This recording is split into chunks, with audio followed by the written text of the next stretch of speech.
Kita masuk poin kedua. Saudaraku, purpose driven life. Apa yang kita lakukan sepanjang jalan supaya sampai kepada rencana Tuhan.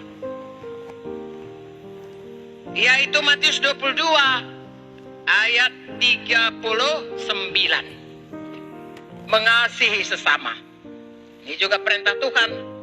Karena ayat 39 dan ayat 40 menyatakan ini harus kita patuhi sepanjang jalan kita.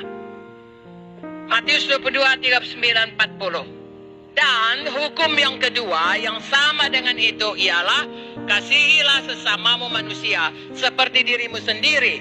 Pada kedua hukum inilah tergantung seluruh hukum Taurat dan kitab para nabi.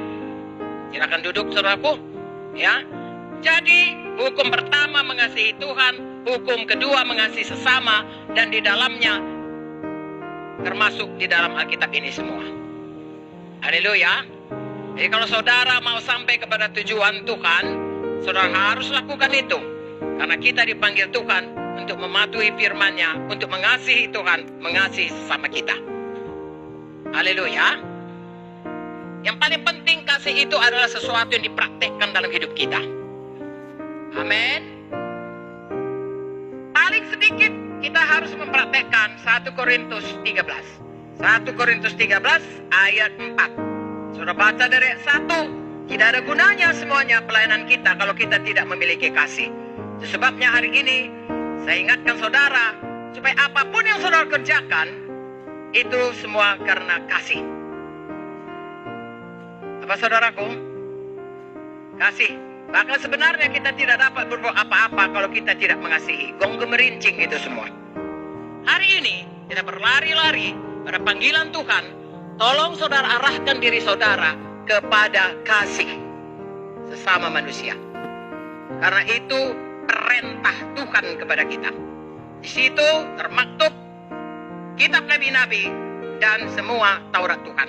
Jadi saya dan saudara harus mengasihi Tuhan, harus mengasihi sesama. Kalau sudah memadai, teruskan, tingkatkan. Kalau belum memadai, belum terlambat, mari mulai. Saudaraku, kita selama kita di dunia ini ada tujuan kita, yaitu saya dan saudara harus mau diubahkan Tuhan menjadi seperti Yesus, tiap hari bertumbuh menjadi dewasa sampai kepada kepenuhan Kristus. Harus mau.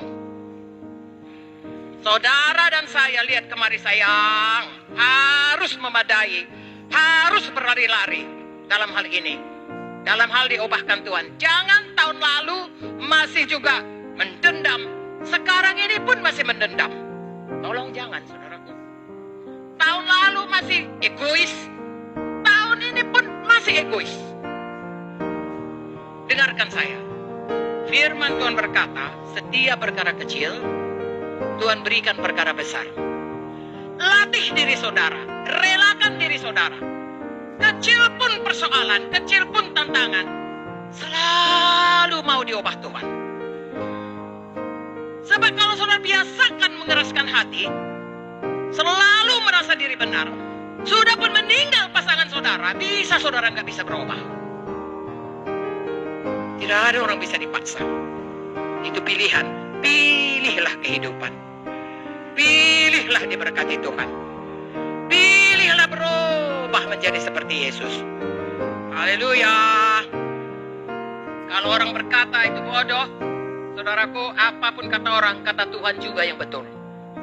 Kalau kata Tuhan, mata Tuhan mencari di seluruh muka bumi. Akan orang yang bersungguh-sungguh hati kepadanya, untuk mencurahkan kuasanya kepada orang itu yang betul. Orang berkata itu bodoh, mau ditekoh-tekohi orang. No. Langit bumi berubah, bisa lenyap. Firman Tuhan tidak pernah lenyap. Orang yang sungguh-sungguh saudaraku terhadap Tuhan, itu juga nanti yang menuai akibatnya. Ya, saudara baca itu Mazmur 37 saudaraku, pasti, dengar, pasti Tuhan menerbitkan kebenaranmu. Amin. Oke, jadi saudaraku, saudara berubahlah seperti Tuhan Yesus, menjadi seperti Yesus saudaraku. Kalau saudara rasa belum cukup, tidak terlambat, hari ini berlari-lari.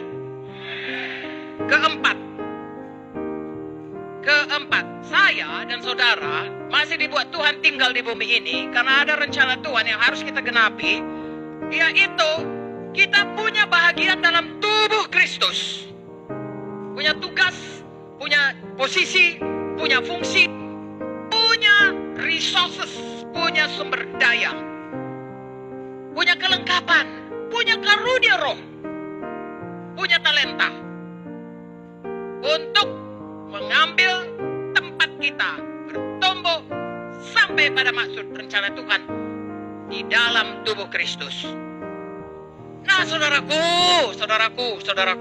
tolong, ya, beri dampak hidup ini untuk kerajaan sorga, untuk jiwa-jiwa, untuk memberkati, untuk memberi kehidupan. Ada tugas masing-masing. Amin.